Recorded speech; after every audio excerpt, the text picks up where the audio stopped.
जय श्री राम। सज्जन बिंद आमे समस्ते कही था कि मनीष शरीर होची दुर्लभ शरीर। यही मनीष शरीर होची 84 लाख जोनि भितर श्रेष्ठ जोनि। किंतु आमको विचार करने को पड़िबो कहीं शरीर श्रेष्ठ शरीर अटे। केतेबेले दुर्लभता को हासिल करि पारिबो एई शरीर ताको विचार करने को पड़िबो। आमे केवल कहूना मनीष समाज केवल कहूना प्रत्येक साधु सन्त कहूना प्रत्येक शास्त्र कहती एमती कि आम ओडिया भागवत एकादश स्कंद 21 अध्याय सुंदर भाव जगन्नाथ दास रचना करती। सर्व शरीर मध्य सार दुर्लभ नर कलेबर सुलभ नावरूप घटे बंधन भव सिंधु तटे। सज्जन बिंद शरीर हूँ दुर्लभ शरीर। समस्त शरीर भितर हूँ श्रेष्ठ शरीर। कारण यही शरीर द्वारा जीव मुक्ति को प्राप्त कर मोक्ष को प्राप्त कर शरीर श्रेष्ठ शरीर अटे। केवल धन संपत्ति अर्जन करवा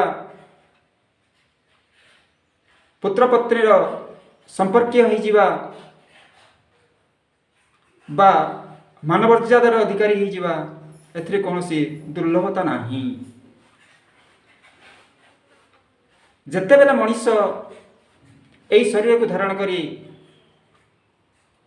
से दुर्लभता को हासिल करने चेष्टा कर प्राणपणे चेष्टा कर दुर्लभता को हासिल कर सेतेबेले से सुंदर भाव में गोटे मनीष बा नर परिणत हो पार। प्रश्न आसीपे आमे जितेबेले खाई पारुछु टंका अर्जन करि पारुछु घरे रहूछु आमे कोन प्रकृति रे नर न हो कि? आमे समस्ते नर आमे समस्ते मनीष किंतु मनीषत्व आम पाखरे थिबा कथा। मनीषत्व केतेबेले आसे जेतेबेले एई शरीर को विनियोग करे जीव कि मार्ग को यही माध्यम को जितेबेले भगवान को आड़ को नेबा चेष्टा करे भगवान को जीवाई अग्रसर हुए सेतेबेले ता दुर्लभता को हासिल करि पारे। यही शरीर सामान्य शरीर नुह। यही शरीर एक माध्यम गोस्वामी तुलसीदास जी महाराज रामचरित मानस रे सुंदर भाव वर्णना करती।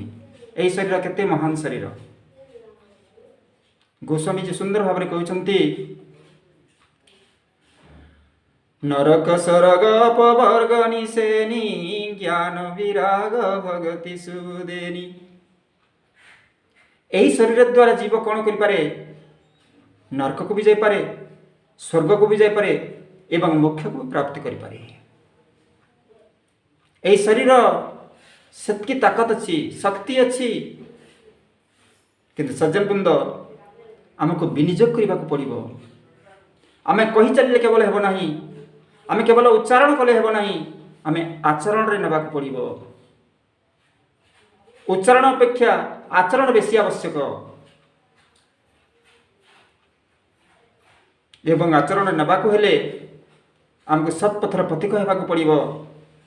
भगवत चिंतन करने को पड़ो प्रभुंकर आड़ को जावाक पड़ो एवं आम शरीर को विनियोग करने को पड़ो कि मोक्षर रास्तार केमती जीव उद्धार हो मोक्ष को प्राप्त कर। एवं मनीषत्व केतेबेले हासिल करे सेतेबेले मनीषत्व को हासिल करे। भगवत गीता रे भगवान सुंदर भाव में वर्णना करती। भगवत गीता सुंदर भाव से कहते